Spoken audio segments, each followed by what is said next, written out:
Michael DeBaggis. He'll be our pilot on this mission, the patrol commander. In his civvies, you might not recognize him, but 9 to 5, Monday through Friday, he's a group salesman for Prudential Insurance.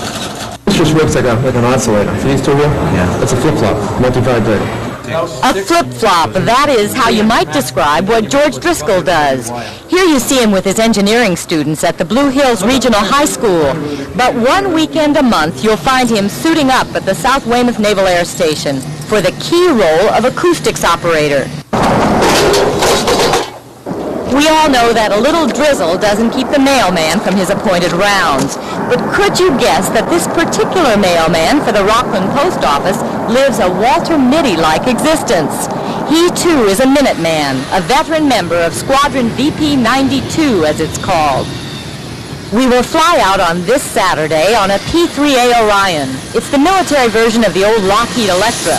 If there is a Cadillac of the line, this is the Ford. Still, it's a functional aircraft. I am told to don a flight suit. It'll be cold up there, deliberately so. The cabin kept cool to protect the sensitive electronic surveillance equipment. Okay, try to get it up as high as you can. These men are the best of the best, technically trained, highly skilled. They're known simply as Crew10. Vectors to trunk, INS 107 at 21. Our search today will take us past the Cape, 60 miles out over the Atlantic to an area they call Fox. Just a few minutes out, and engine number 1 suddenly goes dead. But it's deliberate. Submarines travel slowly, and to track one, the plane must slow down to 180 miles per hour. This move will also conserve fuel. Hunting for submarines is the glamour business, but Crew10 will also watch surface ships. Russian fishing boats, for example, known intelligence gatherers. They pass a freighter, circling 4 times, snapping aerial reconnaissance photos, one after the other, getting the basics, her name, and the flag of the country she flies under. It's Norwegian, the Ogden Charlie. If it were suspicious, the radio operator could quickly find out everything about it, even the captain's name, through a computer in Washington. The same holds true for submarines, whether they're Russian, Cuban, Albanian, or one of our own allies. So how would you find a submarine if you were looking for one? Well, one of the devices you could use is called a sonobuoy. It looks like a mini torpedo, but actually what's inside of here is a very sensitive microphone. It's shot down from underneath the airplane into the sea. It picks up sounds and then transmits them back to the airplane.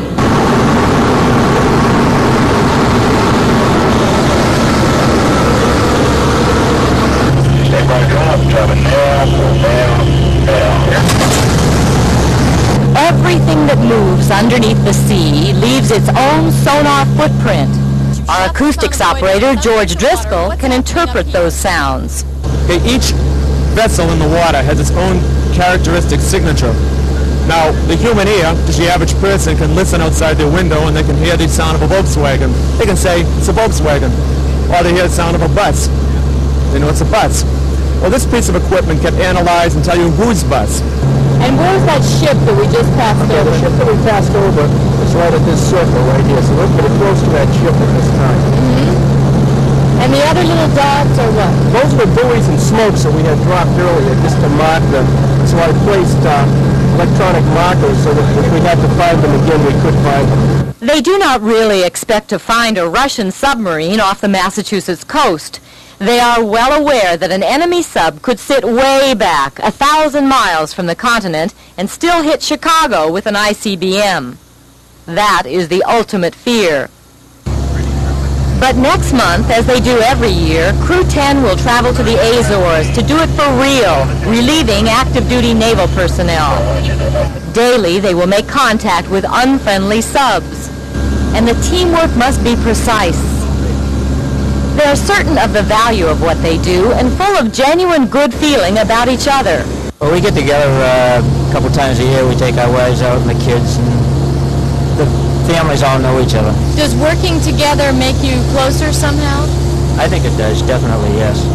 But what about all those people who think reserves just sit around on weekends drinking coffee and smoking cigarettes? Well, I'm glad you came down to see us, because I think this kind of disproves that we actually pay our own way. We pay our own freight, so to speak. We go out and do the same job as the active duty people, and that's our number one line of defense. They know they don't have the best equipment in the world. They know that America's image of military might took a crushing blow on one black night in the Iranian desert. But they cannot talk about such things. Those in Washington will do the talking.